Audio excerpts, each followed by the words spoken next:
৭ August দীর্ঘ এক সপ্তাহ বন্ধ থাকার পর আবার চালু হয় ভারতীয় ভিসা কার্যক্রম, তবে তা খুবই সীমিত আকারে।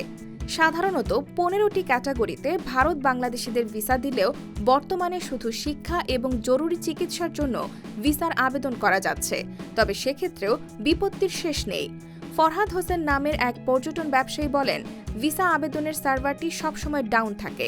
বর্তমানে যে ২ ক্যাটাগরিতে ভিসা দেওয়া হচ্ছে তাতেও আবেদন করতে হিমশিম খাচ্ছেন তারা।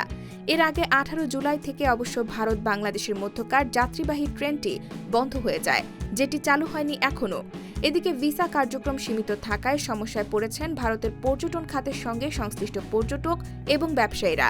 ভারত থেকে বাংলাদেশিদের যে সীমিত সংখ্যক ভিসা দেওয়া হচ্ছে সেগুলো বিশেষভাবে খতিয়ে দেখছে ভারত সরকার। ভারতীয় সংবাদ মাধ্যম দৈনিক দ্য হিন্দ এক প্রতিবেদনে বলেছে, নির্দিষ্ট ক্যাটাগরিতে করা আবেদনের মাধ্যমেও শুধু আগস্টে ৪০০-র বেশি ভিসা রিভিউ করা হয়েছে।